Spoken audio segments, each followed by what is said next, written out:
তুমি আমার মাথার উপর থেকে এত বড় একটা বোঝা নামিয়ে দিলে, তার জন্য তো তোমার একটা উপহার প্রাপ্য।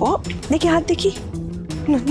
না দেবী মা, আন্টি, আমি তোমার এই বিশ্বাসের মান রাখার চেষ্টা করব, কিন্তু আমি জানি না আমি এই বাড়ির পারফেক্ট বৌমা হয়ে উঠতে পারবো কিনা, বাট আই প্রমিস আমি আয়ুষের প্রিয় বন্ধু ঠিক হয়ে উঠবো। সেটা সম্ভব না।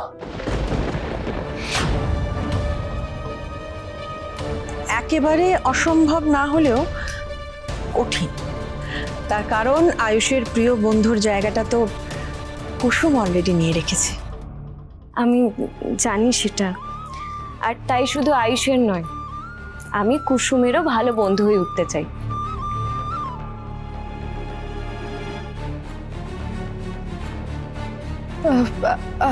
আপনারা সবাই বসে কথা বলুন, আমি জানি আসছি। দাঁড়া কুসুম। কুসুম, আয়ুষের বিয়ের দায়িত্ব কিন্তু আমার একার নয়, তোমারও।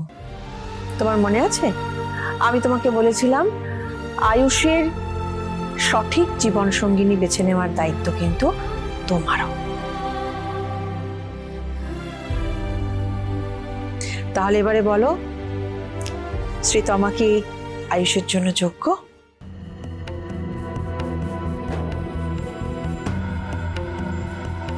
কুসুম, আমি কিন্তু তোমার মালকিন হতে চাই না, আমি তোমার বন্ধু হতে চাই। এবার তুমি আমাকে বলো, আমি তোমার বন্ধু হওয়ার যোগ্য তো? ম্যাডাম, আমি শুধুমাত্র এই বাড়ির একজন কর্মচারী, আর দেবী মা আমার কাছে আমার ঈশ্বর। তাই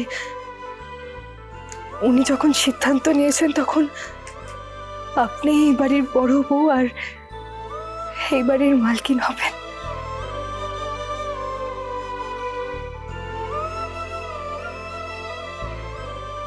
যাক, তার মানে তুমিও এই সম্পর্কে শিলমোহর দিলে।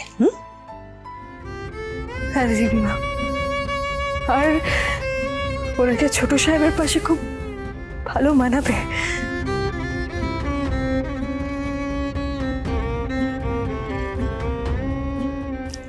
আপনারা গল্প করুন, আমি চা বানিয়ে নিয়ে আসছি সবার জন্য। তারাও, তুমি আমার মাথার উপর থেকে এত বড় একটা বোঝা নামিয়ে দিলে, তার জন্য তো তোমার একটা উপহার প্রাপ্য। দেখি হাত দেখি। না দেবী মা, কুসুম, আমি সত্যি মনে করি যে আয়ুষের জন্য সঠিক জীবন সঙ্গিনী কে হবে সেটা তুমি ঠিক বলতে পারবে। তাই আয়ুষের জীবন সঙ্গিনী বাছায় তোমার সম্মতি পাওয়াটা আমার কাছে খুব গুরুত্বপূর্ণ ছিল। আর এই যে তুমি আমার পছন্দকে সমর্থন করেছো, সেই জন্য এই উপহার তোমার প্রাপ্য।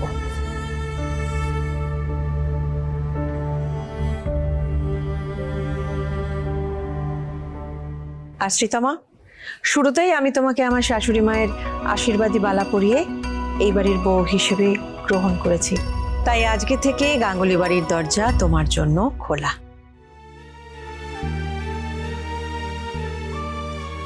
একদিকে ওই লোকটা ওনার বোনের সাথে ছোট সাহেবের বিয়ে দিতে চাইছেন, আর একদিকে দেবীমা গাঙ্গুলি বাড়ির বড় বউ হিসেবে শ্রীতমা ম্যাডামকে পছন্দ করেছে।